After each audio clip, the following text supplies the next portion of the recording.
By the way, what was the wristband shit? What was that all about? The wristband.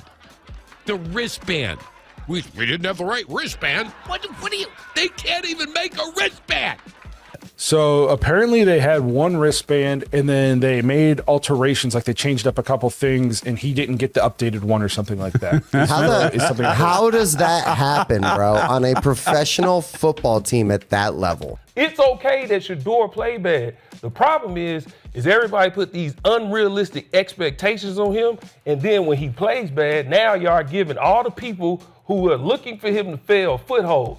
Now they saying, see, we told you. No. My New Year's wish for Shedeur is to get a fresh start with somebody who really wanted him. Listen up, NFL fans. We need to talk about what really went down in Chicago when Shedeur Sanders took the field against the Bears. And no, this isn't just another story about a rookie quarterback struggling. This is about chaos, disaster, and a wristband malfunction that perfectly encapsulates everything wrong with Cleveland's situation right now. The narrative has been brutal. 3 interceptions, 28-3 blowout, the social media vultures circling, ready to declare Shedeur Sanders a bust before he's even played a full season. Guess who looked like a 5th-round pick, a spoiled and entitled and an overvalued 5th-round pick? None other than Tupac Shedeur Sanders. Because for everyone out there that was yelling and screaming about how the Browns were disrespecting Shedeur and the NFL disrespected Shedeur, if a dude can play, you find a way to play him. But here's what nobody's talking about. The kid was set up to fail from the jump, and it all started with something as simple as a piece of paper falling out of his wristband. Let's rewind to the opening drive. Cleveland gets the ball, and they're starting from their own 1-yard line. Already, you're in the worst possible position. First play, false start. Second play, 12 men on the field. They're literally starting from the half-yard line now. And then, get this, Shedeur's wristband paper falls out. The plays he's been visualizing all week, the scripted first 15 that every quarterback relies on, gone, out the window. He's scrambling through backed-up plays he's only practiced once all week, probably on a Friday for maybe 2 reps. This is the NFL equivalent of showing up to take your SATs and realizing someone switched your test booklet to advanced calculus. You're cooked before you even start. Well, when you get backed up, that first 15 goes out the window. You got to go straight to, which I think fell out of his wristband, straight to that backed up section of your call sheet and start there. And those aren't plays that you practice all week. You practice backed up maybe one time throughout the week. Cleveland's receiving core is ranked dead last in the league. 32nd, bottom of the barrel. You're throwing to undrafted rookies Isaiah Bond and Larvadon. You don't have David Njoku, who's one of the few legitimate weapons this offense has. You're forcing 14 targets to Harold Fannin Jr., a 3rd-round rookie who's solid but shouldn't be carrying the entire passing game. And the offensive line? 3 starters out before the game even begins. Then Jenkins goes down during the game. That's 4 starting offensive linemen gone. You know what a quarterback's best friend is? The run game. You know what Cleveland managed? 50 yards rushing total, and 24 of those were Shedeur scrambling for his life. Take those out, and you've got 26 yards on 14 carries. That's 1.8 yards per attempt, against a Bears defense that came into the game with 18 interceptions and left with 21 after feasting on this depleted Browns offense. This isn't just a bad situation. This is a quarterback being asked to win a knife fight with a plastic spoon. But they go into that game without 3 starting offensive linemen. On top of that, they lose a 4th starting offensive lineman. Their right guard Jenkins goes out during the game, who's already filling in for Wyatt Teller. Yep. So they're out 4 offensive line in that game. Despite all of this, the wristband disaster, the injured line, the non-existent run game, the practice squad receiving core, there were moments where Shedeur flashed legitimate NFL starter potential, and that's what's driving the debate right now. Is this kid actually good, or are we all just making excuses for Deion Sanders' son? Let's break down the film, because that's where the truth lives. The first interception, that's on Shedeur, no question. He sells the play action beautifully, gets the linebackers to bite, turns his head back around like he should, but then he throws it right at the linebacker instead of manipulating him with the throw. You can throw over him or around him. He chose neither. That's a rookie mistake, a teachable moment. He'll learn from it. But the most important thing you have to do after you sell that fake is what? Get my head back around. I have to locate the defense as I'm putting my back foot in the ground. Check, check. He does all of that perfectly. But the next thing is you have to manipulate that free player with the throw. The second interception is where things get spicy. This is the controversial one. Jerry Jeudy beats Jalen Johnson off the line. And let's remember, Johnson made the Pro Bowl the last 2 years. He's not some scrub. Shedeur throws a back shoulder fade that hits Jeudy in the chest. Johnson makes a phenomenal play, gets his hand in there, and breaks it up. But here's the thing. When a defender's head is turned, that's open in the NFL. Shedeur threw it exactly where it needed to be. Jeudy is a #1 receiver getting paid double-digit millions. You catch that ball, period. Turn, that's open in the NFL. When I'm not looking at you, my eyes aren't to the quarterback, I'm going to throw you open. That was a perfect throw in my opinion. Right off his ear hole, right to that back shoulder, hit him in the chest. You got to make that catch. The third interception is the one that really tells the story. It's 28-3. The game's essentially over. But watch what Shedeur does.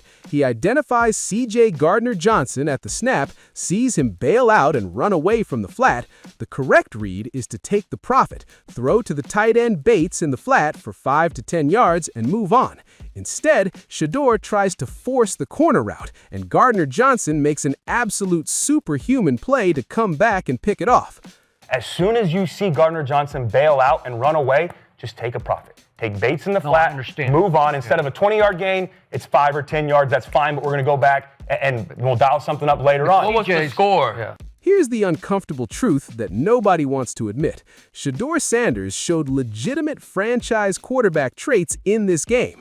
The deep post to Isaiah Bond on 3rd and 10, that's processing at an elite level. Chicago walks 8 guys up to the line of scrimmage, showing potential cover 0.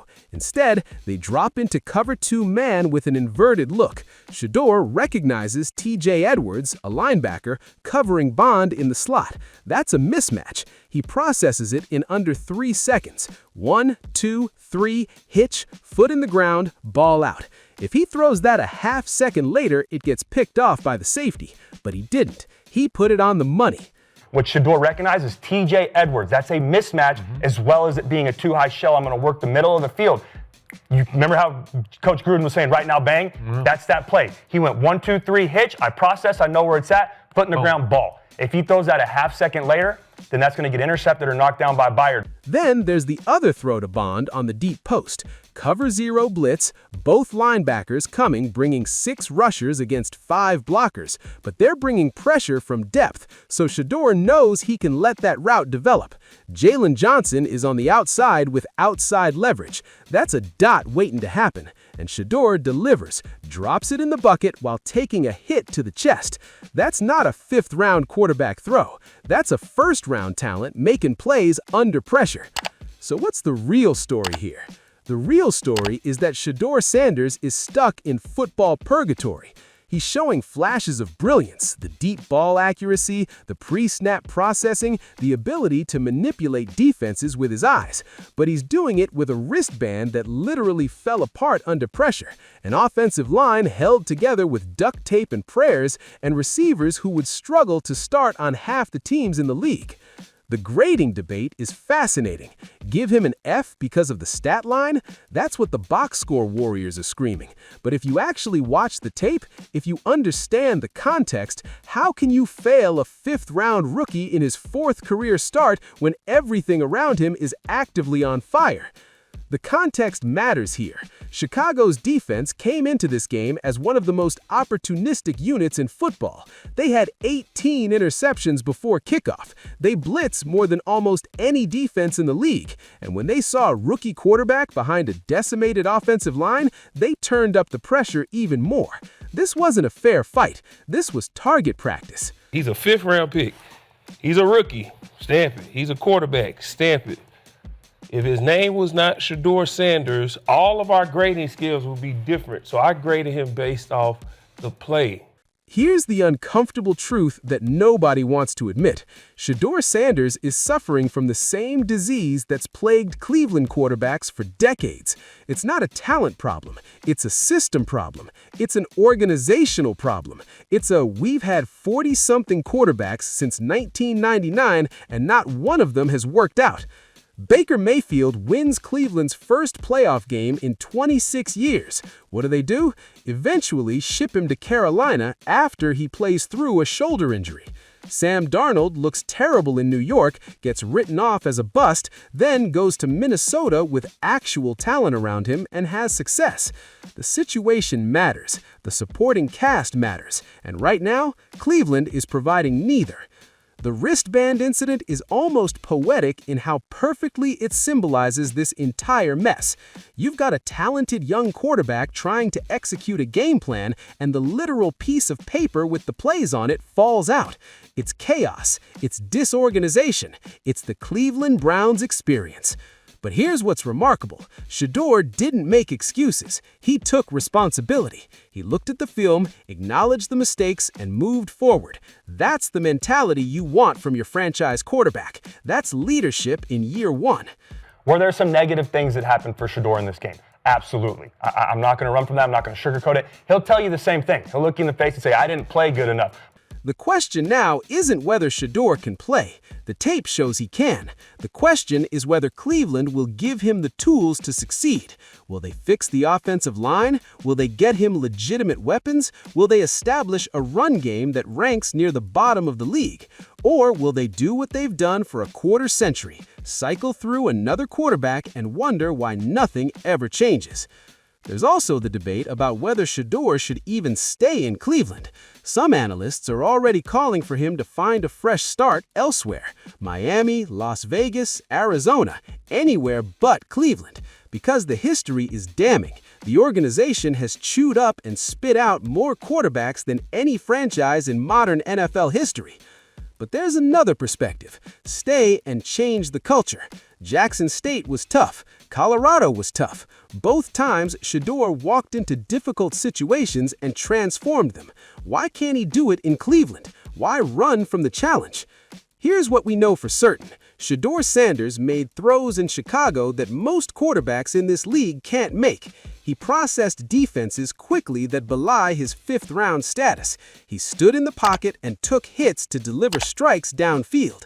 And he did it all while everything around him crumbled, including his wristband.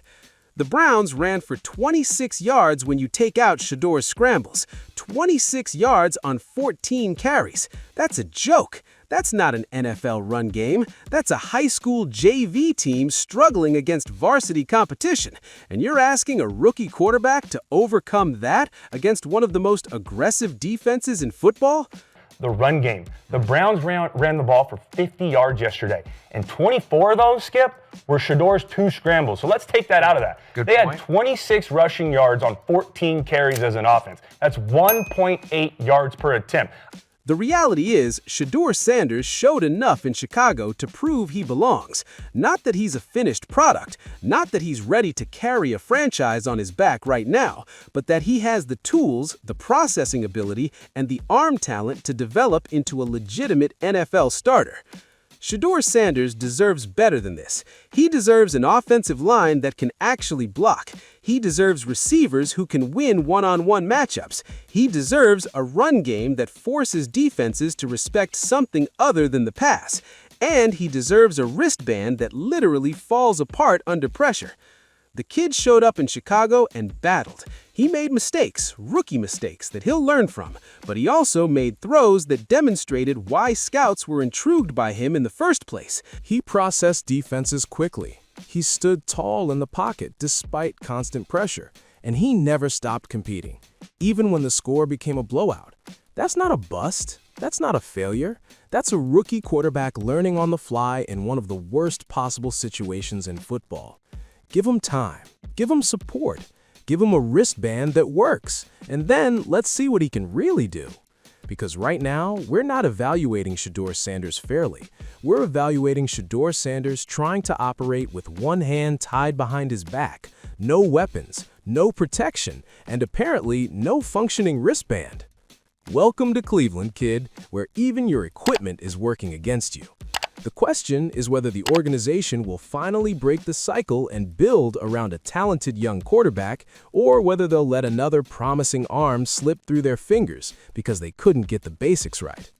The wristband falling out might be a footnote in the box score, but it's the perfect summary of the Cleveland Browns experience: chaos, dysfunction, and a talented quarterback left to pick up the pieces.